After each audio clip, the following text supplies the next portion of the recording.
Tetragrammaton.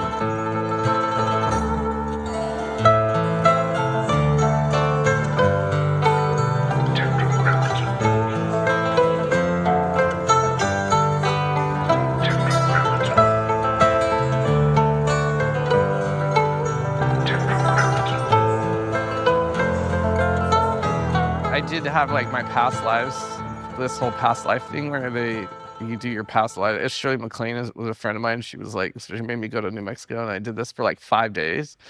And like the past lives are all about like, so much of it is about how you died.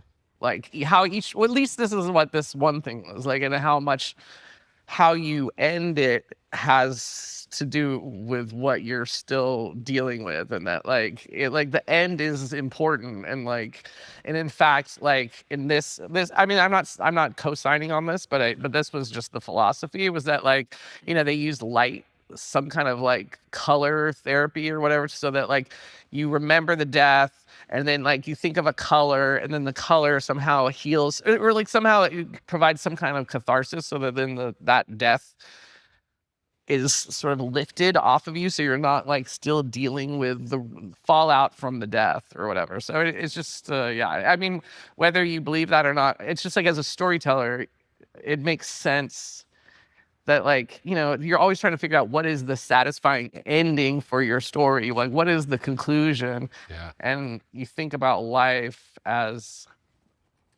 this journey to death. I want for my friends, and I want for my family, and I want for myself a cushy, like a soft landing. I don't want to, like, it's like as you get older and you experience more people dying, there's very few deaths that aren't kind of grim, or that you go through the process of dying is also it's a part, it's about loss. You lose things along the way. I mean, especially when you're young and healthy, you look at that and be like, oh my God, this is like so depressing. Do you know what I mean?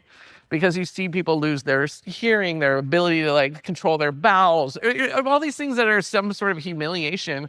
But maybe as you actually experience those things, maybe that's a part of letting go of this life. Like it's like getting used to the idea of losing someone. You slowly lose them. You can run from those bad feelings, but they'll find you. Have you had any people close to you pass? I mean, yeah, I've had a pretty good run as far as, in general, not had like major tragedies. My parents are still alive. I've had friends that have, in the last couple of years, but I haven't been knocked on my knees over something. Like, How did you meet Shirley MacLaine?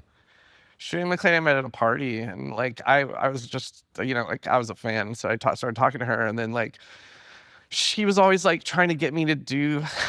I was always interested because I knew I knew she was into metaphysical stuff, so I was always like trying to pick her brain. Those books. Yeah, she was like out on a limb, and I mean, she is like next level as far as just like somebody who's known, beyond just like as a movie star, like, known all these big characters over all these decades, but like she also knew like spiritual leaders and political leaders. I mean, she was very like, she had like tentacles into all of these different worlds, and was like, she's a primary source.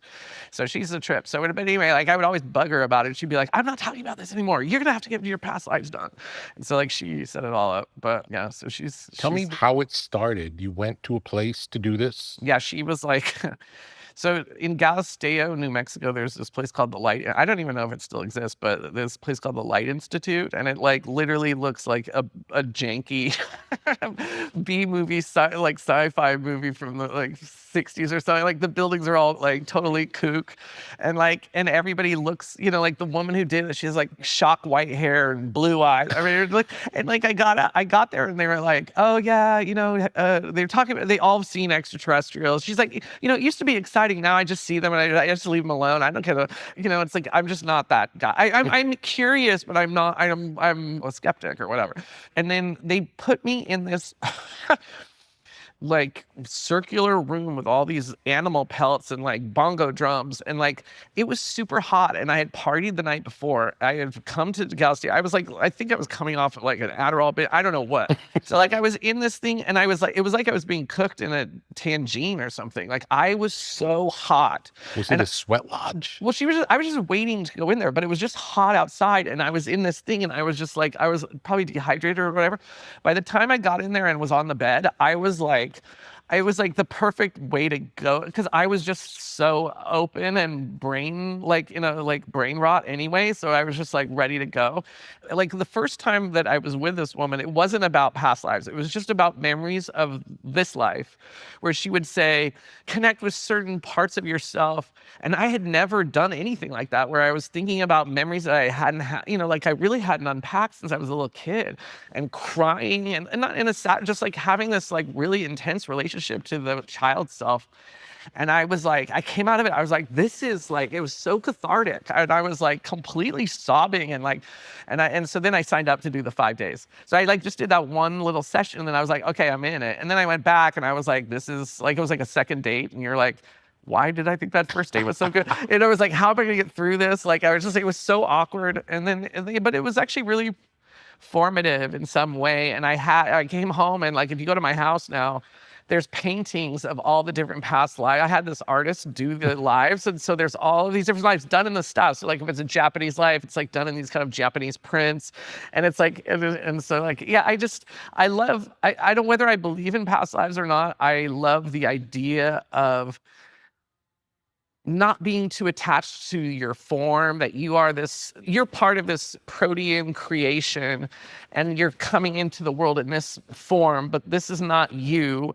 And that you've been all these other forms. You've been a Cuban woman, or you've been a Chinese, leader, or, you know what I mean? And so that this self that you have is not intrinsic to yourself. You know what I mean? It's a Buddhist kind of, or whatever. It is like it's an Eastern sort of philosophy. And I think that is, whether it's true, it's helpful. And I think it's also a way to experience others, to see them in this, that they are you, and that these elements that feel like they're, these inherited elements, or that we find to be othering or whatever, that really it's just yourself in a different form. Do you feel changed by that experience? Yeah, I don't know if it changed me in the sense of like I am, I was a believer or something, but I felt like it's a powerful analogy that I still like draw on. Sometimes like I'll watch some Ken Burns documentary, and then they'll have like I was watching the American Revolution. They have like these first person accounts of like being in the American Revolution, and like the fight, and they put on the fife drums, and they put the music, and there's moments where I'm like, I don't know whether it's just the artistry or just like I am there, like I am also, and like this sense of like the universality of experience, and that you can transcend time, you can transcend the self, that like those things are accessible in some way.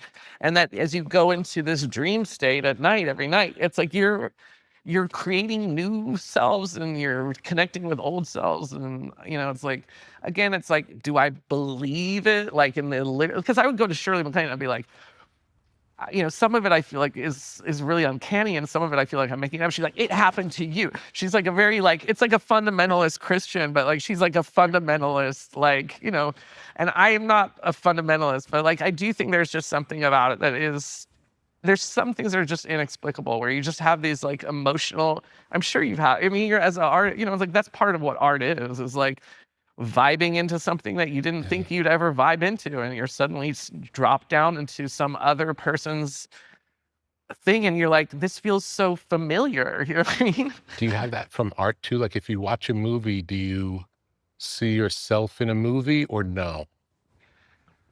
It's hard, I don't know how you feel, but like as I get older, I don't really like to watch things as much as I used to.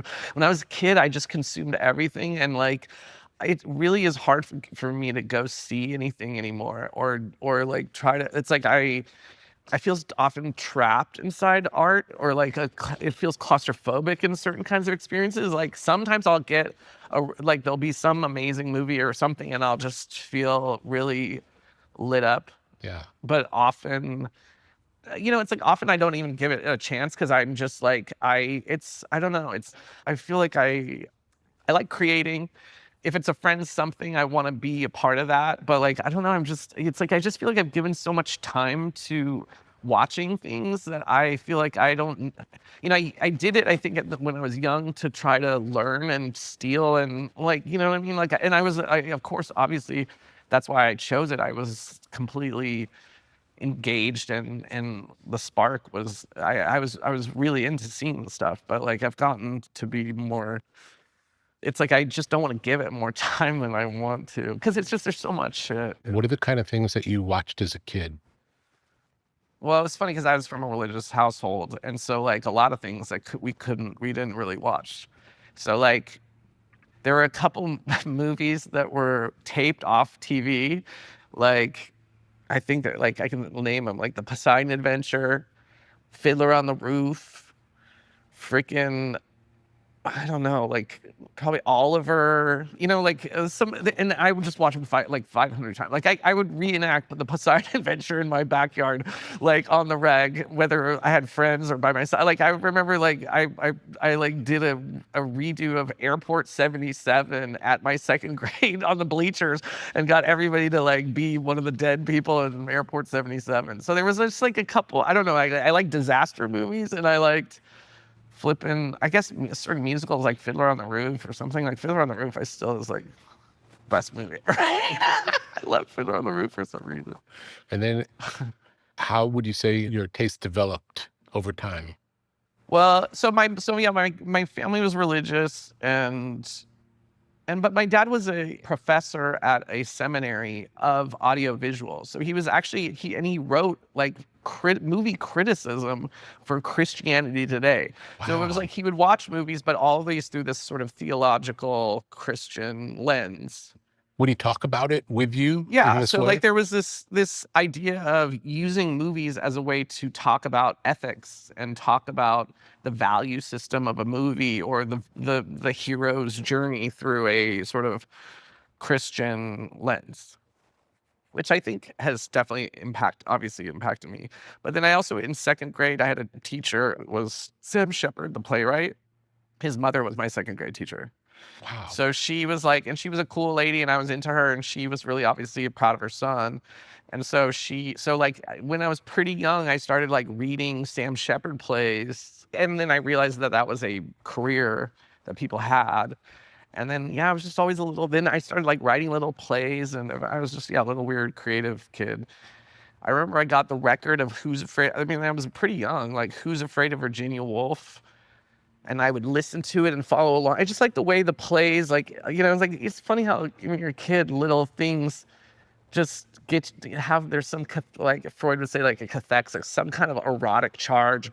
Not even like you would access it as an erotic thing, but like something that would just really like just float your boat, turn you on. Exactly. I really like just how the words would land on the page and how it was like this kind of like, it was kind of like, I guess how, as a musician where you see notes and, you just like to see how the music relates to the notes and like orchestrating that, and it's like. Was it about the words on the page or was it about the performance of those words? It's like, it's a connection. It's like, I really liked to see the words on the page and then see how it like was translated into sound and but yeah, I guess even when I was a kid, I used to walk around with like little note cards with just words. I just loved words. And so like, there was just something about, it was like, it's like an incantation or like, it's like, yeah, there's something about putting words together. Could you write the cards yourself? No, they were like basically learning how to, know words, you know what I mean? But I was just like really into the words and just, I don't know, it was just like, and when I was little, I was OCD and had more like, so every word had 7 letters or any word, just counting the letters. I was just, you know what I mean? It was like a kind of like I was just a word person. It's cool. Yeah, I mean, I think there's just some people it's like just like music. Some people are really into music or like math. You have numbers. And would you read a lot in general? Yeah, I was really into reading when I was a kid. I was big on reading, and Any particular fiction, I liked nonfiction? plays, and I liked. I mean, my parents were educated people and are very smart. They were in this world of like Christian, you know, it's like, and so like I was like, and for I don't know why, but like I had got a subscription to the New Yorker. I started reading Pauline Kael. I was just like, I was some classic like weird precocious kid, and I was like, you know, it was boring up in the fucking foothills of Eaton Canyon, and it was like we could roll on. I like there weren't many kids around. We would like go on the freaking what do you call it? Like we'd have like a wheelbarrow.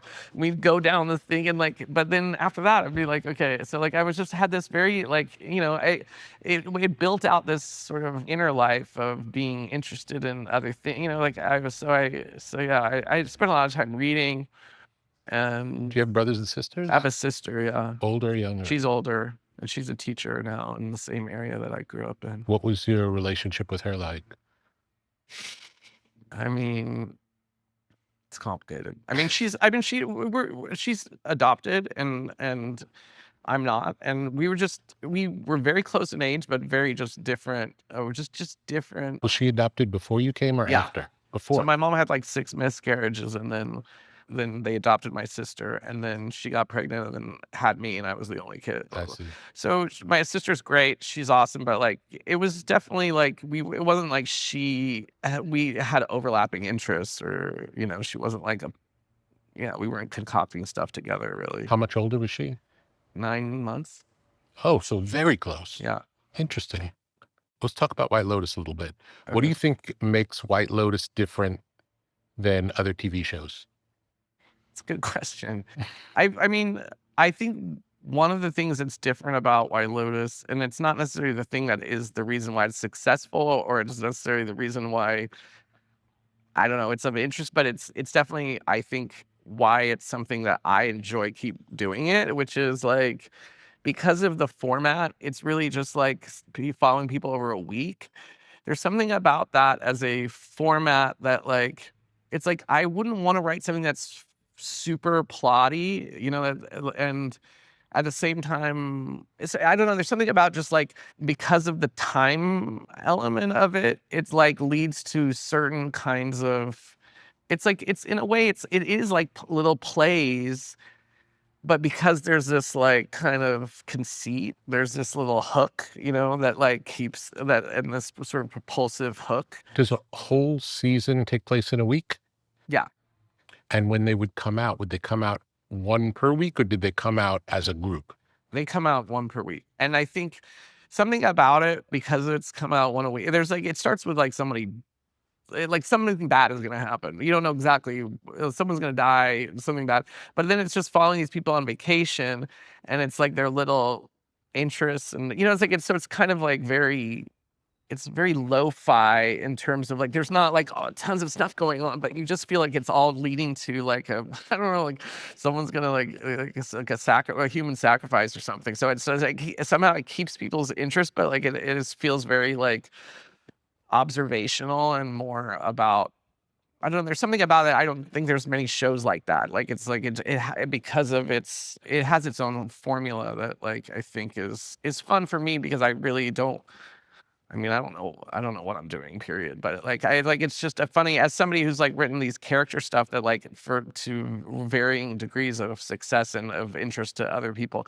Something about this has just like kind of like landed in a way that is amusing because it's the same thing I've always done, but there's just this kind of like, I honestly have no idea why it's a success. I'm happy that it is, but I don't. I've always been the same guy, and like some things explode and some things die on the It vine. might not even have anything to do with it. It might have to do with Yeah, just it's how just it fits in the world in this moment in time. exactly. Well, what the first season it was like we did it during COVID, and then it came out when there wasn't a lot of product because people weren't able to make it because of all these things shutting down. So we were able to get it out, and it just I think because it just felt new, something new, like it just took on a life. And then I just think I was at the stage in my career where it was kind of like if like I had been younger or different times, I think I would have fucked it up. But like I feel like I mean, not to say like what, it's like, whatever. People can decide what it's like everybody's gonna have their own opinion about, this season's bad or this season's good or whatever. But like, it's like the fact that I can actually like write them all and do them all, and like in the time that it's like I feel like that's because I'm at this stage in my career where I'm like I know how to do that. How would it be different if the season was a feature film instead of a series? I think it's the cliffhanger of it. It's like it's real, and something bad is gonna happen. Like the people by the end of the season, there's like a big froth of like people being like, I gotta know what happens, and that's kind of fun as a writer to be like, yeah. And I think because it's dropped like once a week, it becomes a conversation point between people, and so it's like it's fun to watch that in real time as people get like they're really like grappling with it. Do people have like Oh theories yeah, about? like TikTok. I mean, that's part of I think that it's like in this world of like social media interaction, for whatever reason, it's been one of those shows that people have really like engaged with. They dress up as the character. They're doing impersonations of different, like, so it's like that part is, as like a creator, it's fun to see it catches some imaginative fire in others, and then they are creating stuff because of it, and that's always cool. Do you remember where the original idea came from? I mean, bro, the truth is like I'm not I'm like I'm a true hack. I mean, in the sense of like, I really am about the lifestyle. I believe in art in a way, like, but I don't believe in it as I don't care about a legacy. Really don't care about, like, I don't even care if people like or watch my shit, to be honest. Like, what I care about is like, if I'm able to keep doing it and go, and so for me is like, I learned early on, like, and this sounds like a spoiled bitch, but like it's just like I don't want to do a show that I have to drive over the 405 to Disney. I don't want to go on a soundstage. I don't want to do that. I don't want to like. It's like I want to like. It's like I want like I feel like I'm. Am I getting too real? No. Okay, this is real. I just like I don't like I. Even the best, coolest thing, if you can still feel dead about it. Do you know what I mean? Yeah.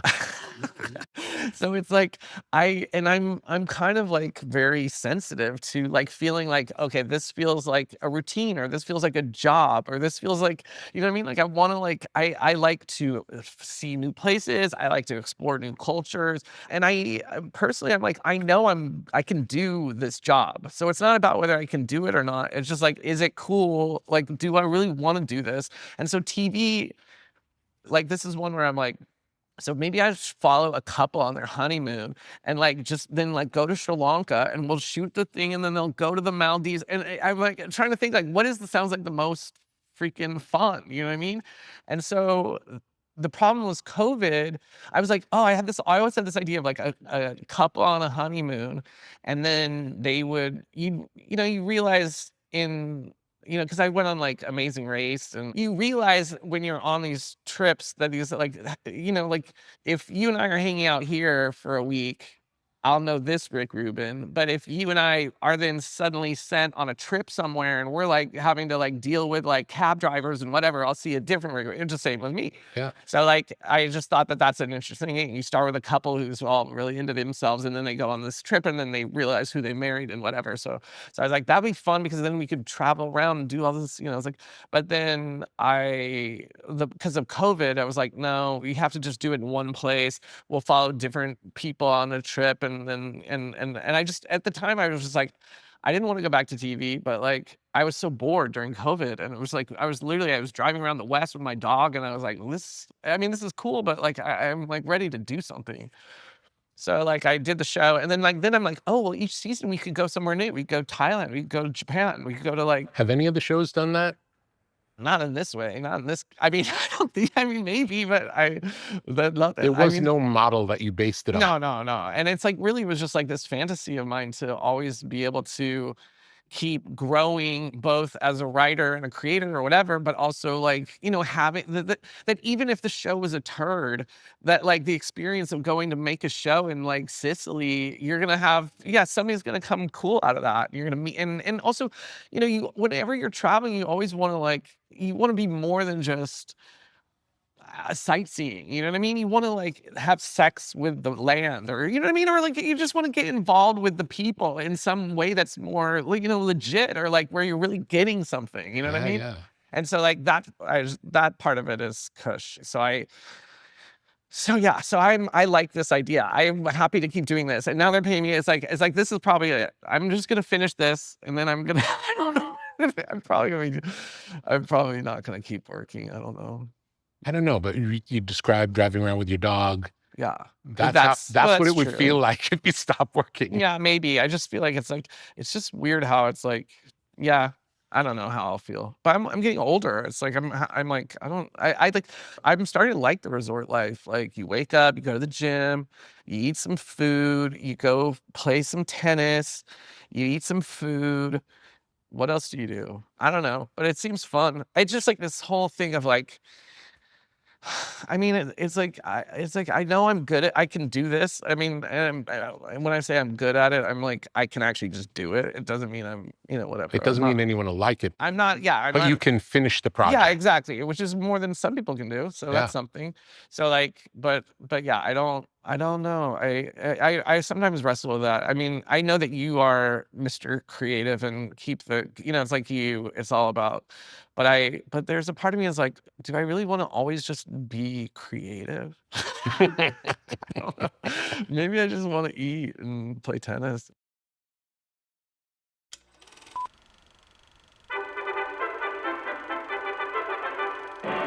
As nutrition science advanced through the mid-20th century, researchers began to understand that modern eating patterns, limited variety, processed foods, and time constraints could leave small but meaningful gaps in daily micronutrient intake. Today, large population studies confirm that approximately 90% of adults fall short on one or more essential vitamins or minerals. AG1 was formulated in response to those findings.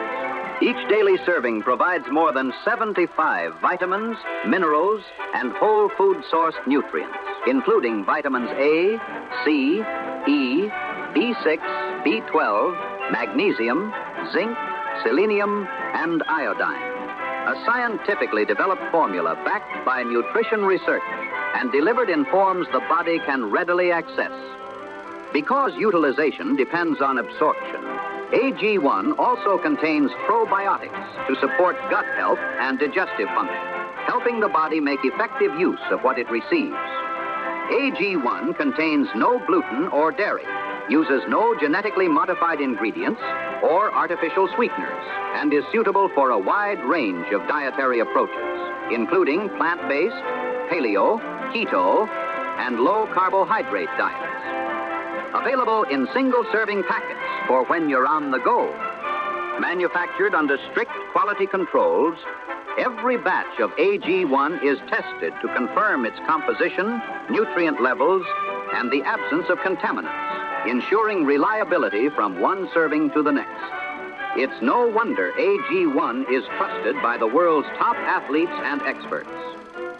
What was once a futuristic concept, daily nutritional support in a glass, is now the result of applied science. Learn more at drinkag1.com/Petra. Do it today.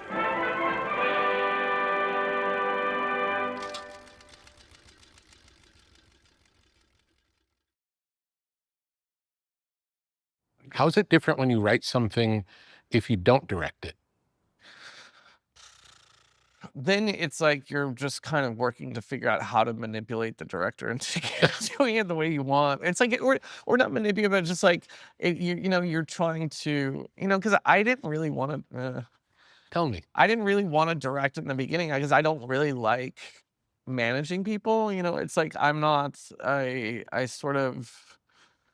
I've only built a knack for that over you know, the first time I directed I was like in my late 30s, so I really waited a while, and I'd had a lot of stuff made before that. So it was like, I was really kind of like hovering. And were you looking forward to getting that chance or no? No, it was just more like, I just got, over time, I was just like, ugh, it's like, it would just be easier for me to just go do it and interpret it myself than to keep trying to like sit on set and be like, are you sure you want to do it? Like, you know, like whatever, are you sure you want to do it like that? It's annoying. Sounds horrible. And it's also, it's annoying to other people and annoying me. So I don't feel like I'm one of those people where, like, I heard your interview with Woody Allen and the way he would talk about it was like, I don't enjoy it enough to say that it's like something that I want to constantly be in the cycle of doing. I could relate to his like philosophy of like, it's better to spend your time thinking about problems that you can solve by making the art better than these existential things that you can't do much about.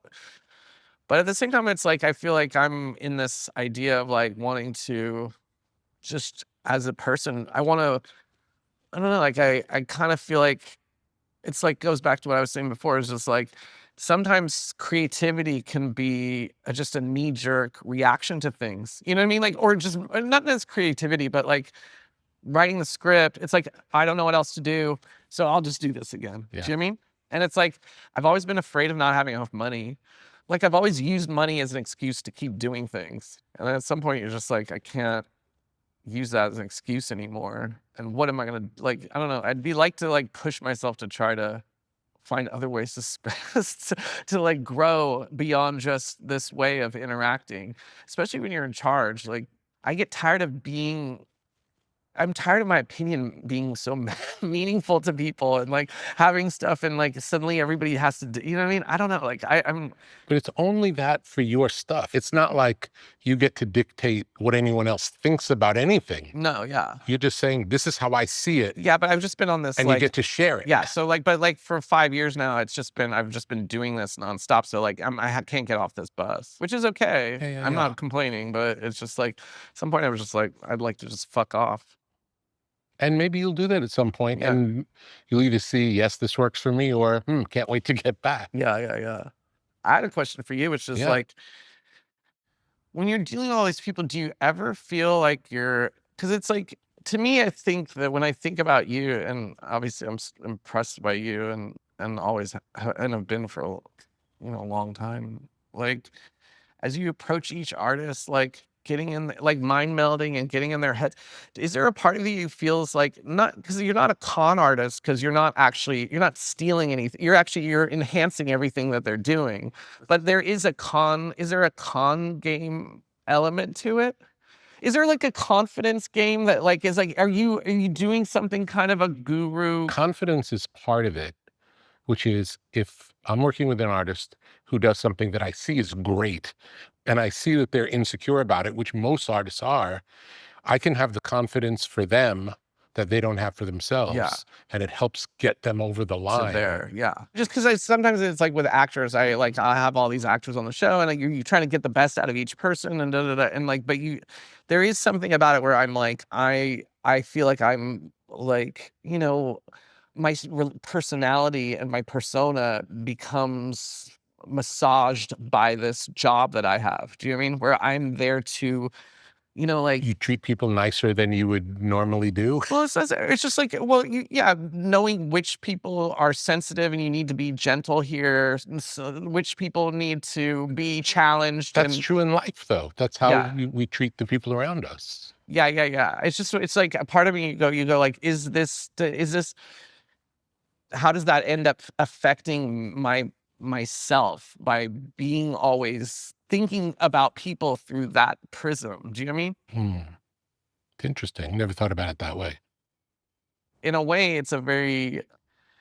it makes you move out forward into the world. It's like you are trying to have because, and especially with art, like you're going into like a deep, it's like, it's not sex, but it's as bad as It's it intimate. could be as intimate as that. Yeah. And you're getting at people in their most vulnerable, spot, and you're fucking in there. You know what I mean?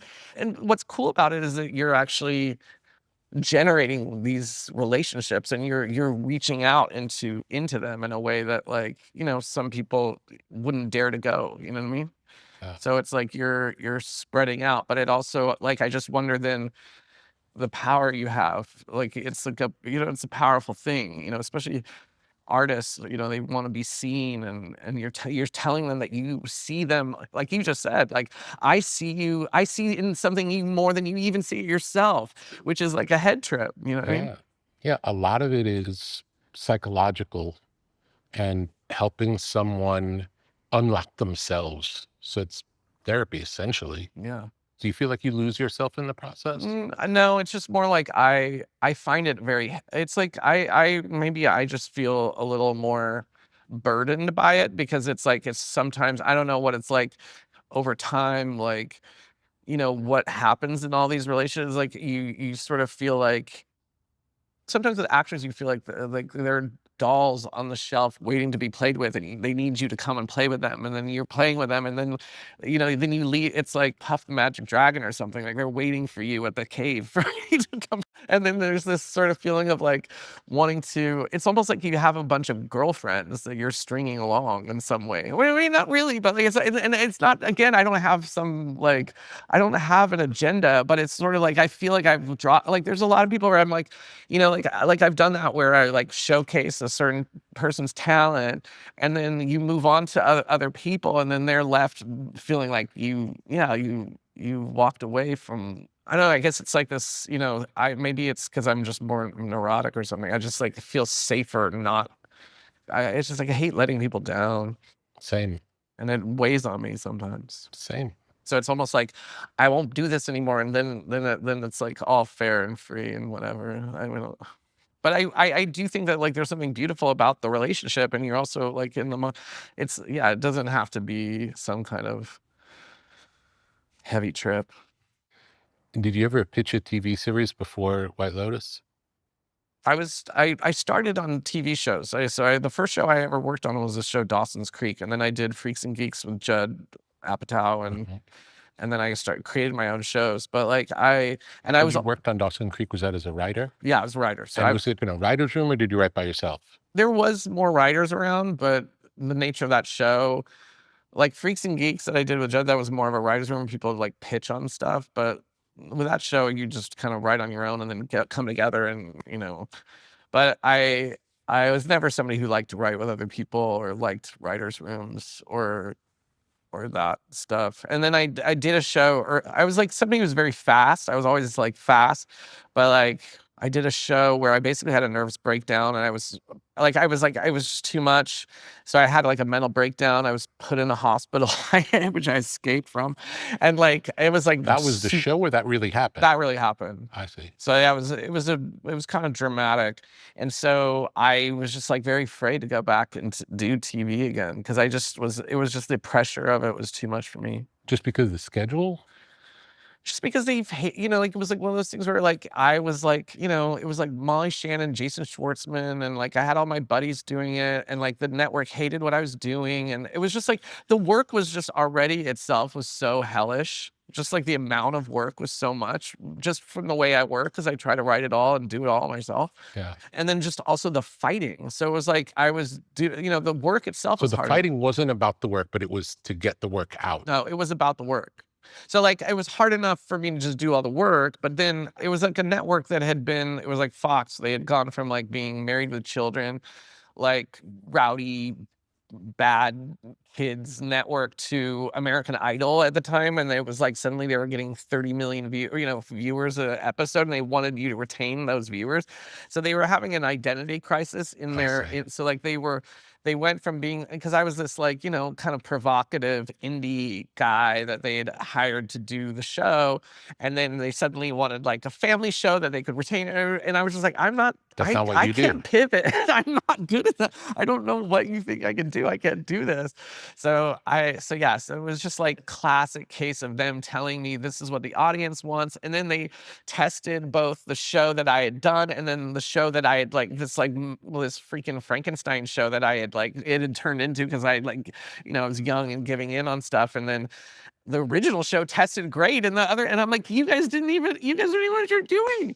And so like I sent the email you're not supposed to send. I sent it to Brad. I'm sending everybody, like the head of the agencies. Like I was like trying to get fired, and instead of getting fired, they like, Gail's in her office, like the head of the network's in her office. She's crying, and we need the script for tomorrow. And we're like, ah. Wow. And so I went to some shrink, and I was like, he's like, are you having suicidal I was, and I'm like, well, I mean, I want to throw myself in front of a bus, but like, that's not new. Well, I mean, and then I'm like literally being checked into a mental hospital where like I wouldn't have my own room. And, you know, it was just like, and I was like, this is insane. So like, I'm like, fuck this. I'm running to the car. They're like, get the help you need. And they're like chasing me through the thing. I'm like getting in my car. I'm driving on the freeway, and like the shrink has called the office and is like, Mike's not coming in. He's going to go get the help he needs. Like they basically tell him I'm in a mental institution. Wow. And some other guy had just committed suicide, Wow. writing a Mr. Ed, like we for the same people. So they thought that they were like killing writers with their notes.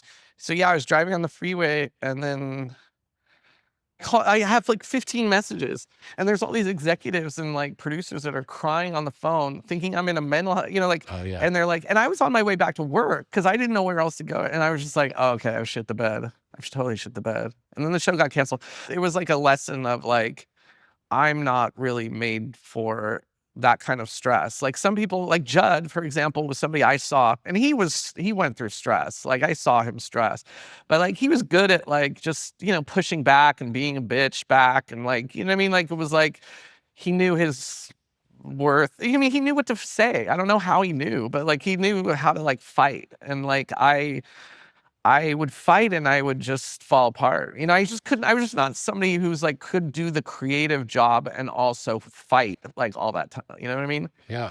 So it's like, it's taken me a longer time to be in a situation where I could just do the job and not have to fight. You know what I mean? And like, you're there now.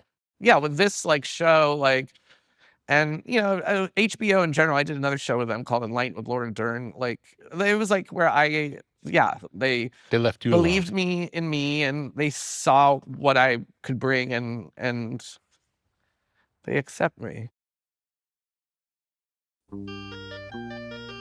In a world of artificial highs and harsh stimulants, there is something different, something clean, something precise. Athletic nicotine. Not the primitive products found behind convenience store counters. Not the aggressive buzz that leaves you jittery, but a careful calibration of clean energy and focused clarity. Athletic nicotine. The lowest dose tobacco-free nicotine available. Made entirely in the USA. No artificial sweetener, just pure, purposeful elevation. Athletic nicotine is a performance nootropic. Athletic nicotine is a tool for shifting mindsets. Athletic nicotine is a partner in pursuit of excellence. Slow release, low dose, gradual lift, sustained energy, soft landing, inspired results. Athletic nicotine, more focus, less static. Athletic nicotine, more clarity, less noise. Athletic nicotine, more accuracy, less anxiety. Athletic nicotine, from top athletes pushing their limits to artists pursuing their vision. Athletic nicotine offers the lift you've been looking for. Learn more at athleticnicotine.com/tetra and experience next level performance with Athletic Nicotine. Warning, this product contains nicotine. Nicotine is an addictive chemical. What's the first time you ever performed in anything? Well, I did it when I was in college because I'm really a writer. I really see myself as a writer, but like sometimes I would write stuff and I would sit there and watch it, and I'd just be like, ugh, I can't. Ugh. And so I was like, oh, I'll just be in it, and then I don't have to sit there passively. And so I would act sometimes in stuff that I had written in college. Did you write it knowing it was for you to perform, or no? Sometimes I'd be like, oh, I'll do this, and then when I did movies, it was like I didn't really want to be like the lead, but I was just like, it'll give me something to do, so I'm not sitting behind the director being like, eh. Have you ever acted in anything that you didn't write?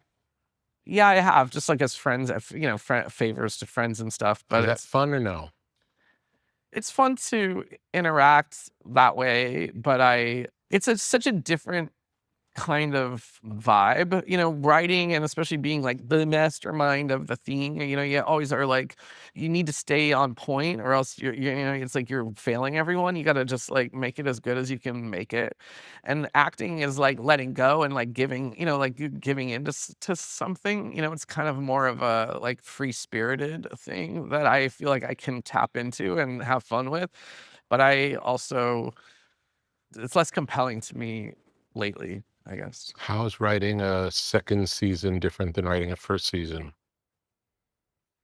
I've never really done it more than 2 seasons because I have this like I talked about earlier, which is like I'm a novelty freak, and I like to feel like I'm doing something new. So like I don't like idea of like going back to the same thing over and over like sounds like hell. But like with this show, it's an anthology, so it's totally new actors, completely new location, so like that part of it, it's like, but then the themes can kind of like interplay with each other and kind of feel more textured and it can develop over so like that part of it is clutch. I love that. So like that's cool. Yeah, so I'm happy with this gig and would like to keep doing it as long Yeah, it as seems like you found a format that suits you. yeah, it's perfect. It's perfect for me.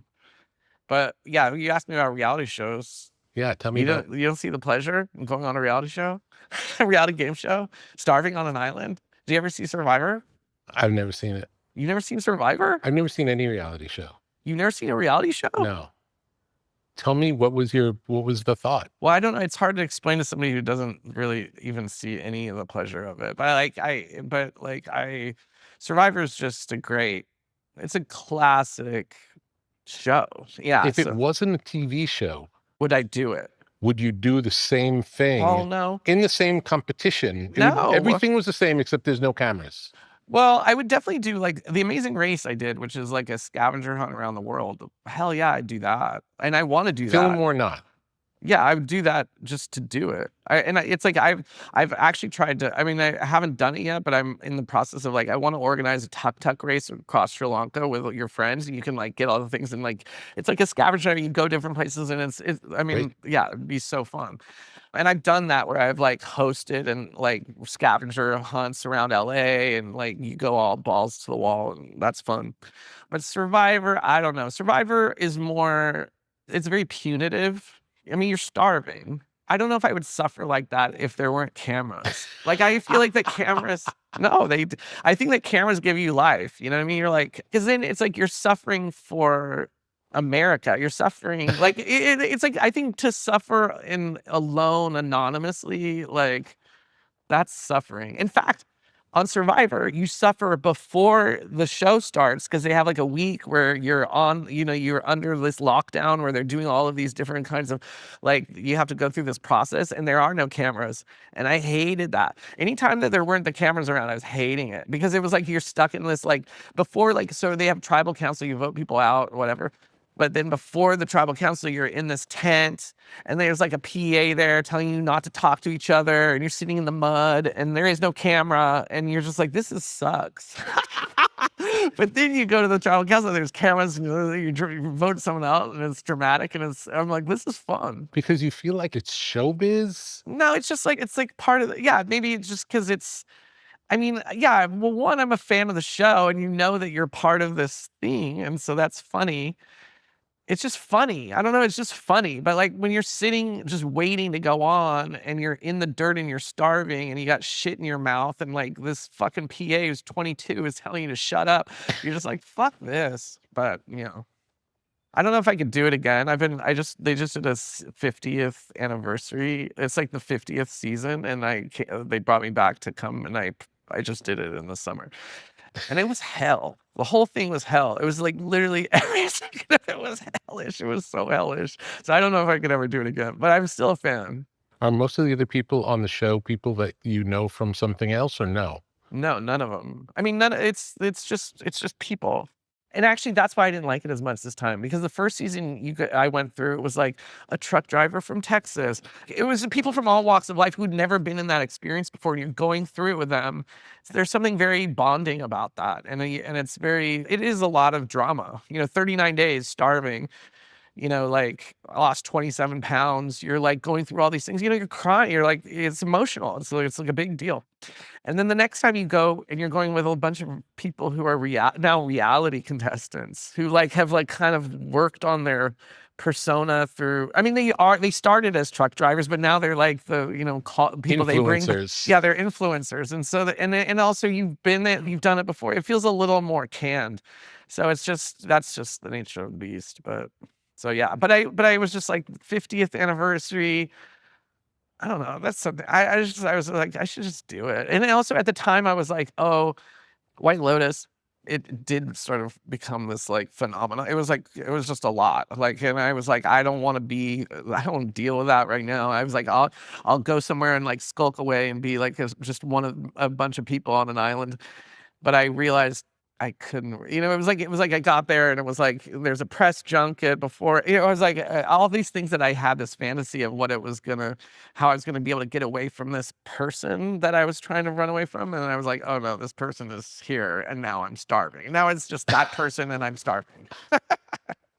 I like competing. I'm competitive. And I like, novelty. Are you a gambler? Not really. Because I don't like losing money, but I'm competitive in the sense of like, I don't know, like it's a very king's court, you know what I mean? It's like it's real like it's like a king's court of like personalities. Like it's a pagan playground of these different like personality types that are all trying to like. Is it a popularity contest in some way? Yeah, I mean it's more like the person who wins is the person who it's really about influencing other people. It's like how can you get what you want when everybody wants the same thing, and it's really about getting other people to do what you want them to do, and they're all people who want to do their own thing. So it's a war of wills, basically.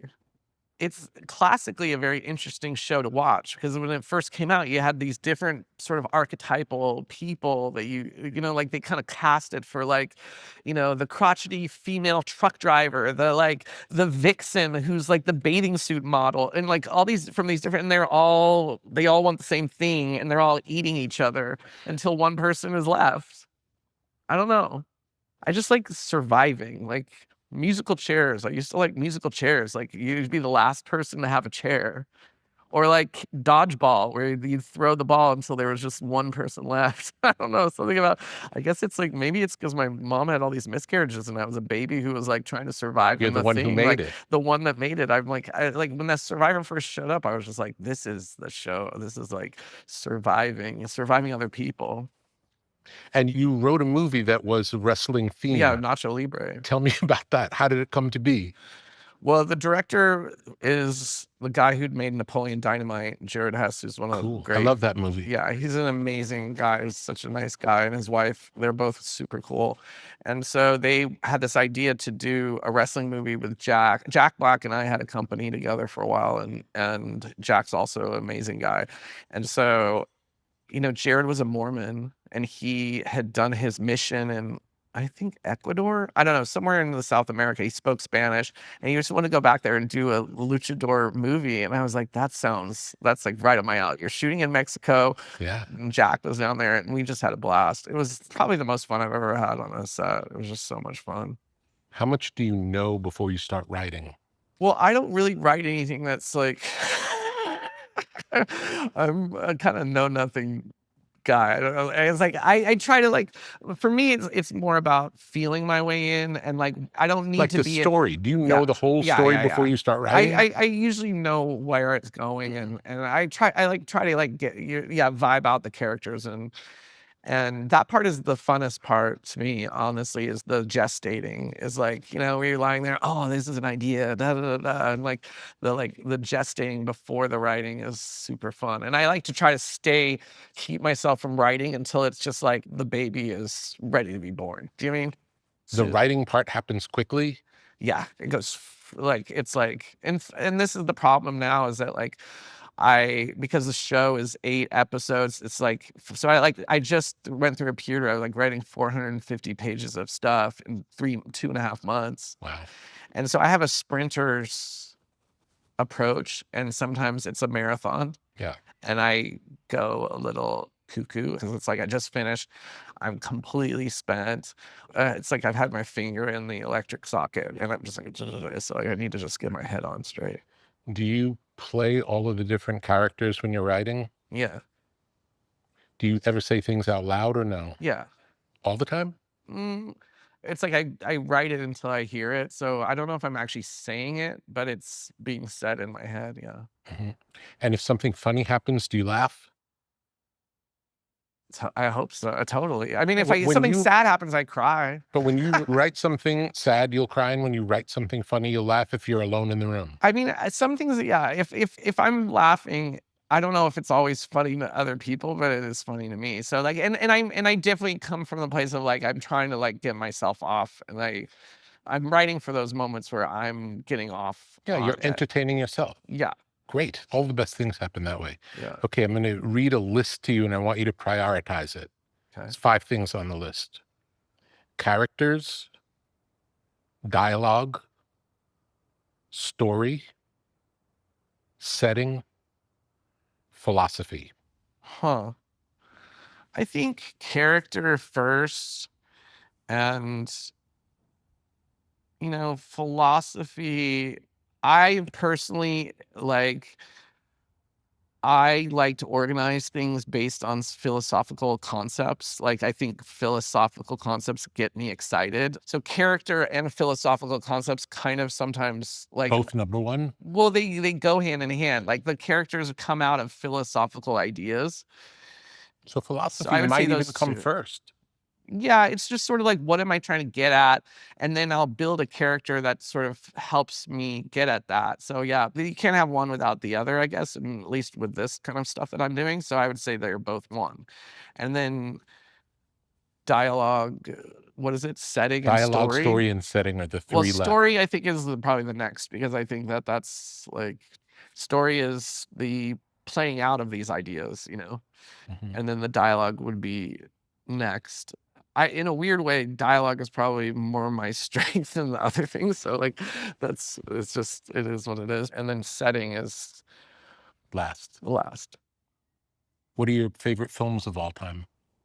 Well, it's funny, I go back to like, what were the ones that got me excited about storytelling? I mean, like the Poseidon Adventure, if I watched it now, I'd probably be like, but like, there's something about it that, and that's also a Survivor show. Like, it's like, did you ever watch the Poseidon Adventure? I did.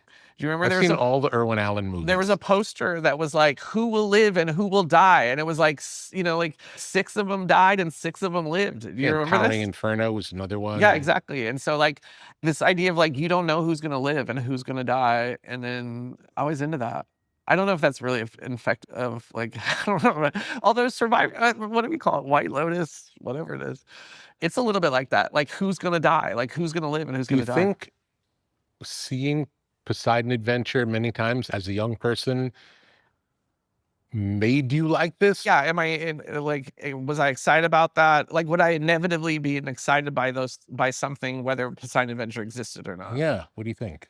I think it's a collective. I mean, it's like, I don't know why I'm sure with music, it's like you have an orientation, but then some things capture your imagination and then they're procreative. If they weren't there, I know I wouldn't be the same. Yeah, I wouldn't have the same maybe format to have reveries on those kinds of things. So like, I do think it changed me, and also watching it like on repeat. Like, I'm sure there was music you just listened to over and over, and you know what I mean? It was like, so like all of the storytelling mechanisms just got ingrained inside your brain,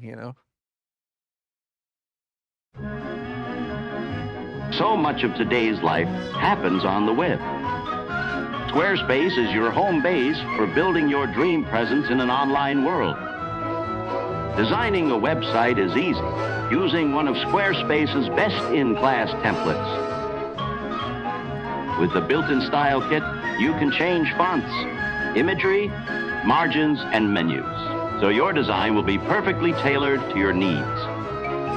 Discover unbreakable creativity with Fluid Engine, a highly intuitive drag-and-drop editor.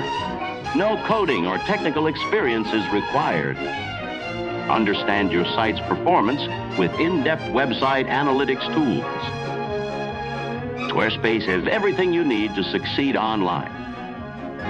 Create a blog, monetize a newsletter, make a marketing portfolio, launch an online store. The Squarespace app helps you run your business from anywhere. Track inventory and connect with customers while you're on the go. Whether you're just starting out or already managing a successful brand, Squarespace makes it easy to create and customize a beautiful website. Visit squarespace.com/Tetra and get started today. How is writing a theatrical play different than writing for television?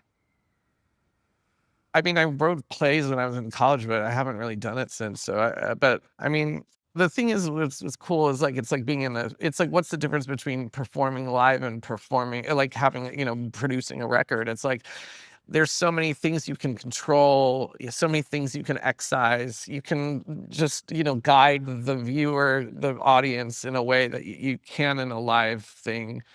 And so Would it make it harder, do you think, to write theater because of that? it's like, I think that for me, like, this is so sweet to be able to have this kind of audience and to, I think live theater is exciting for performers and stuff, but like as for a writer, I feel like and then being able to really like manage the material in the way that I can as a producer, it's preferable to me. Would you say you're a control freak? I'm a control freak in the sense of certain, like, I don't like being under someone else's, like, I want the mistakes to be mine. Yeah. I'm not OCD anymore. I'm not a perfectionist. I hate to say How it. did that happen? What's the cliche is like perfectionism is the enemy of productivity. You know what I mean? Like, it's like I realized early on, if I was gonna be so niggly and like I'm gonna get bogged down, and it's like and it also made me sort of miserable. You know what I mean? I feel like I want to be lighthearted. I want to be able to create and feel proud of it, but also kind of like not be an ogre. I think also maybe the more that you do, you realize what is and isn't important.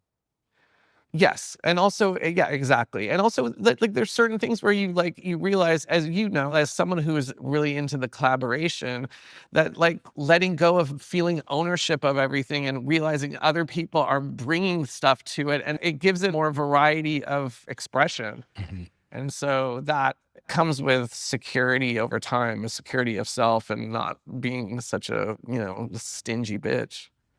Can you remember any creative breakthroughs for you that have happened over the years? Well, I've learned from everybody, and I've learned from even things that weren't, yeah, from failures and like I would talk about Judd doing Freaks and Geeks, and had this, he was he's very anal expulsive, like just throw the shit on the wall, and see what sticks, and like, and is not precious about it. In a way, he workshops everything. He goes through the process like a studio almost, where, he watches what people like and what, and so he's canvassing. And I was always having this kind of authorial pride of like, this is my intention. That, it was always like kind of feeling like I was on defense of any kind of influence or something, like I was always like more rigid. And so like working with him was helpful to like I'll never be him and I'll never do it that way, but to like let go of some kinds of, uppity shit that I had. Tell me more about your parents. Well, my dad was a minister and religious, but Would you see him when he would speak? yeah, I was a minister's son, so like every Sunday we would, because he was like that was our church. So yeah, so he's an intense guy, and he was, my parents are. Do you ever get into the Enneagram? Yeah. Okay, so like I'm a 7, which is like 7 is like an enthusiast, but like kind of in dreamers, and like my parents they both live in these dream worlds. Like they're dreamers. My dad is like a dreamer of like Christian theology and Bible stories and, you know, like, and justice, social justice. And my Did mom he is, grow up in it as well? yeah, his parents were, yeah, very religious, and they kind of groomed him to be the next Billy Graham. And he wrote all these, like, you know, religious books with like all of these like big, you know, Jerry Falwell and Pat Robertson and Jim and Tammy Baker and stuff. So yeah, they're both you know, like on Survivor, I realized like I'm not good in material reality. I don't know how to do shit. I don't know how to, I'm useless. I'm a useless person when it comes to the material world. Yeah. And it's like I was raised by these dreamers who lived in the dreamlands. I'm like, I'm literally out of like a Christian Tennessee Williams player or something. So like, it's like so like they're both beautiful people and they live in these beautiful dreams. And your mom's a believer as well. she is a Christian, but like she was just like somebody who made umbrellas for fairies and like when she was like, and like always just sees this, like she lives in this kind of rainbow land of like she sees the good in everybody and like and kind of just, I don't know, like, so yeah, they're interesting people. And only now as I'm older do I realize like how much I'm, yeah, just a product of these two beautiful dreamy people. Not, you know, like they have cool spirits. Do you think everything you write is biographical? Yeah, I definitely feel like things that don't come from inside you, I don't know how you'd write it, you know what I mean? And I guess my goal in life is to like be large enough to have a large canvas inside me, you know? When you're writing, do you picture the characters physically? Like, do you see them? It's more I hear them because I don't know who else also. I mean, sometimes I'll write, like I wrote for Jennifer Coolidge for the show, or Jack Black, I wrote a bunch of stuff for him. So I see them and I hear their voice. But in general, since I don't always know who's going to be it, it's. But you don't picture like someone like this, like an archetype, or do you? Yeah, I mean, like, when you have casting, which I'm doing right now for the next season, someone will show up and I'll be like, yeah, this looks like the face that I see in my head. And is it always matching something that you already thought when you're casting? Or is it ever, wow, I never thought of it like that, Oh, yeah, but that's totally. even better? Totally, 100%. And sometimes somebody will come along, let me think of an example. Like Parker Posey was an actress that was in the last season, and the way this part was written as this kind of like prim Southern matriarch or whatever. And then Parker Posey comes in with this just totally different kind of energy and like hilarious. And so like I mean, that's the part of like where, you know, time and experience, like I'm like, okay, let's let Parker be Parker and figure out how to make her shine, you know, and like, and step away from some of this preconceived things that I need. You know, some stuff I need it to do for the story, but like other places, like let's let her just be her, you know. How about ad-libbing? Yeah, I'm, you know, I came up with Judd and Jack and all those people. So you know, it's like a combination. Like I want to feel like I have a reason for the things that I put in there, but then, you know, we get a version of that and then we play around with it. What's essential for a character to exist? I mean, some characters are you know, if it's the person going through the story, then they need to have, you know, a dimension and a purpose that's deeper. And then, you know, the other characters are there as orchestration in a sense. It's like you have your main song and then you have these different things to be counterpoint or to be a foil or to be the jester to that, you know what I mean? The different people that, so usually it's like each story has this kind of centerpiece character idea for me. And then the other characters are there to, I don't know, create the dynamism that you want for a story. Do you have any kind of rules for yourself about like, you like having a certain number of characters?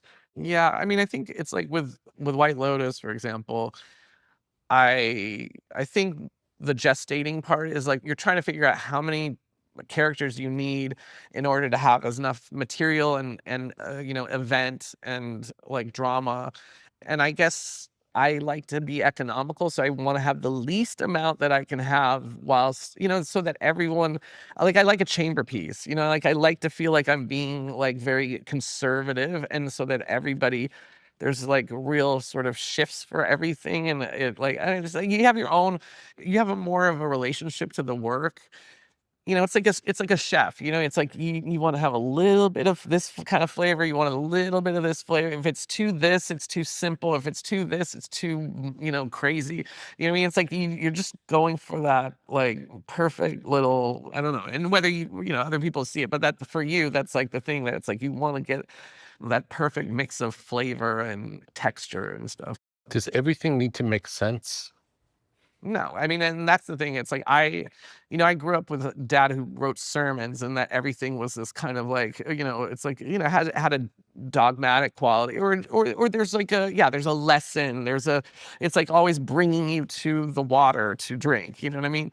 And so like I kind of came from that world where like I said, like philosophy like inspires me, but then at some point you also like you know, great art, sometimes it's just like the vividness of it, or just the weirdness or the surprise of it that like stays with you. And so like, and you think of dreams that you have where it's like, you know, it doesn't all come together, but it has these elements that are just like, you know, that linger in the mind. And so that part of it is you want to be able to have enough space so that it doesn't feel like it's such a closed circle. Any rules about story structure that you follow, or no? That's a big thing to unpack. I mean, I like counterpoint, and I like characters that start and then they become almost their opposites, and I don't know, there's certain pleasures of drama that I find to be something that I always tend to respond to.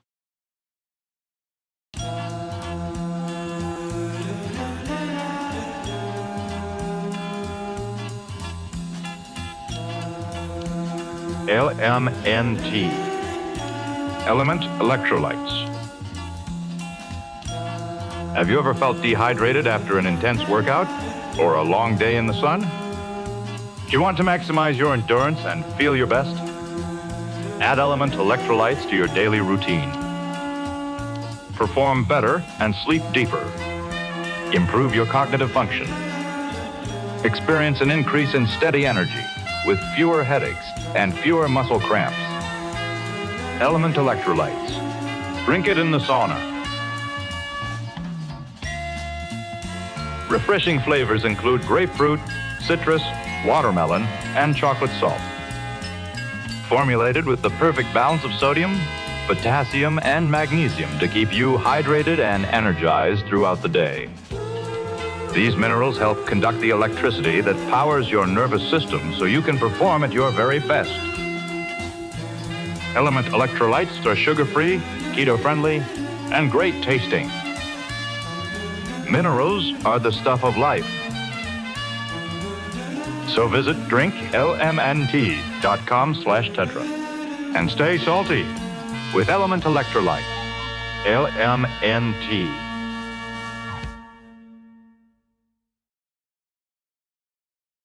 How do you know when something you read is good? What's the feeling?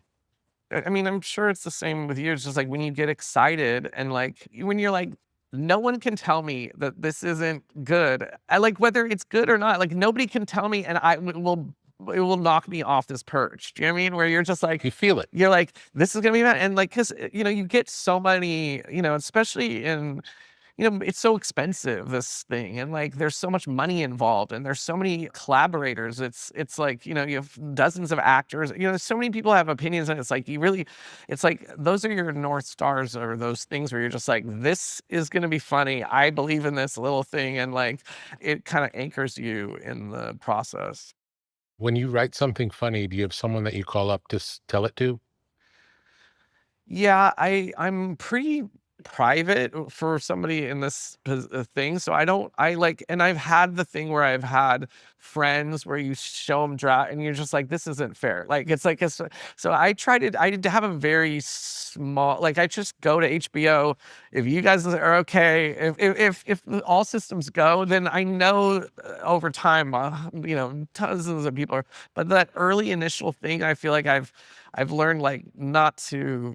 But yeah, but with that said, like there's a couple people that I know I'm safe with that like get it. I'm not and- even saying share it with them to get feedback, but just more you're excited Yeah, to you're excited. share the thing. I'm sure there are, but I really don't have it. I don't do it that much because I tend to be kind of I'm not extroverted in that way where I'm like, and I also feel like I lose some of the pleasure of the doing if I tell it. Yeah.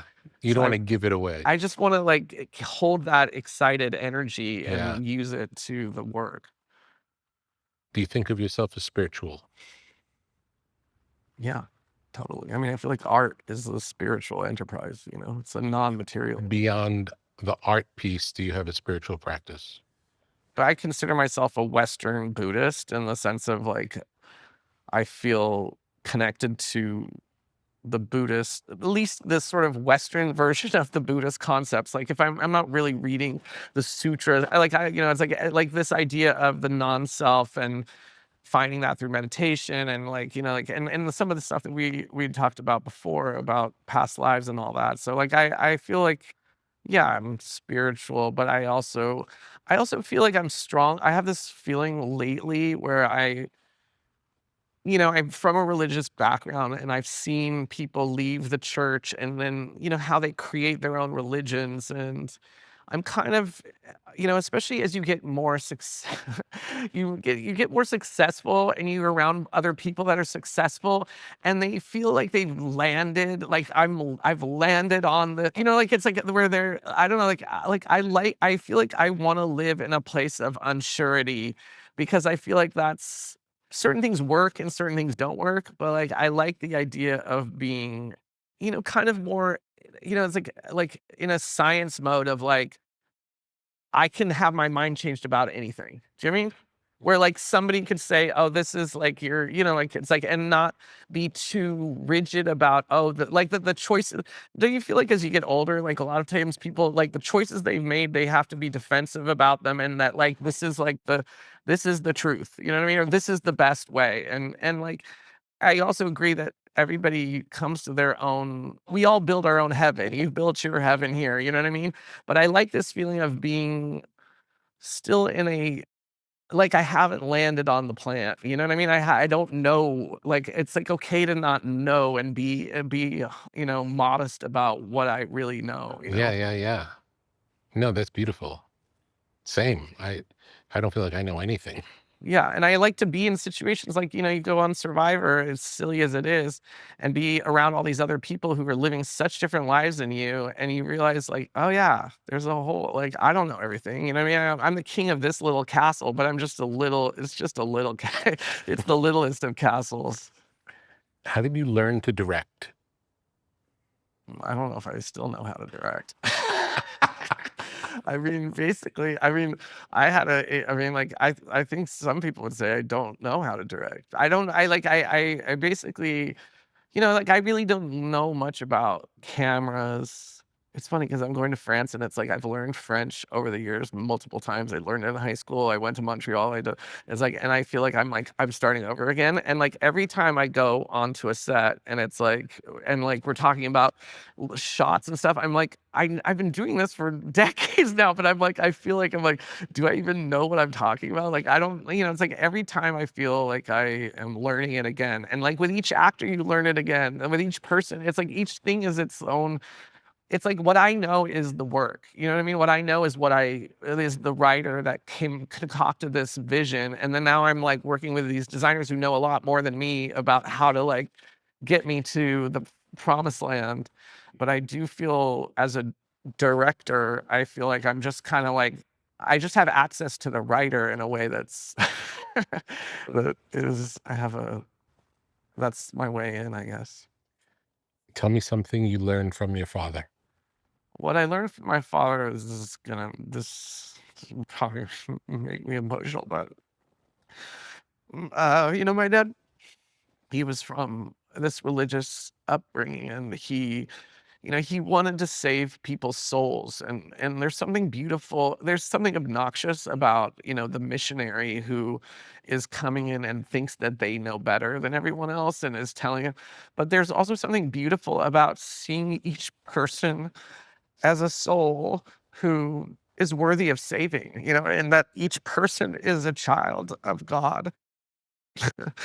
So I think that there's something very, yes, obviously spiritual, but also, yeah, of service to each person, and that you can see Jesus in each person, and that was something that he taught me. It was like, so this compassion that is really a deep source of self, where you feel like you're not better than anybody else. You have to be of service to each person, and each person is a divine self, So I don't know, if my dad's older, I'm gonna get emotional, but like that was like an essential thing. That was the first thing I ever felt like I learned, and I want to live up to that. Sounds like an incredible gift. Amazing. Where'd you grow up? Grew up in Pasadena, like the foothills of the mountains in the Eaton Canyon. What was childhood like there? It was cool. It was nice. It was a different time, like I was up in the foothills and there wasn't a lot going on. So it was allowed me to have a lot of time to introspect and be the weird kid that I was. And yeah, I thank God every day that I wasn't born in this time of all of this easy distractions. You had to go out and find it, you really had to work for it. But yeah, I just think, God, had I been born now, how many things I wouldn't have come to or done, or I don't know. I really feel for these kids. I'm sure they're fine, but but yeah, there's nothing like being totally unable to connect with, having to really go out and find the culture is a hero's journey in a way.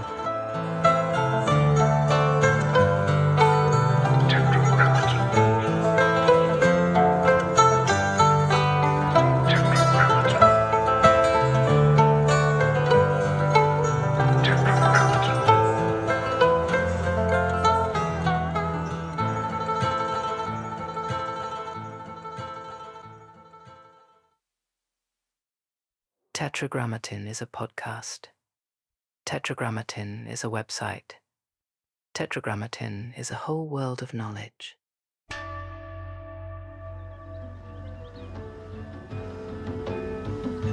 What may fall within the sphere of Tetragrammaton? Counterculture? Tetragrammaton. Sacred geometry? Tetragrammaton. The avant-garde? Tetragrammaton. Generative art? Tetragrammaton. The tarot? Tetragrammaton. Out-of-print music? Tetragrammaton. Biodynamics? Tetragrammaton. Graphic design? Tetragrammaton. Mythology and magic? Tetragrammaton. Obscure film? Tetragrammaton. Beach culture? Tetragrammaton. Esoteric lectures? Tetragrammaton. Off-the-grid living? Tetragrammaton. Alt spirituality? Tetragrammaton. The canon of fine objects? Tetragrammaton. Muscle cars? Tetragrammaton. Ancient wisdom for a new age. Upon entering, experience the artwork of the day.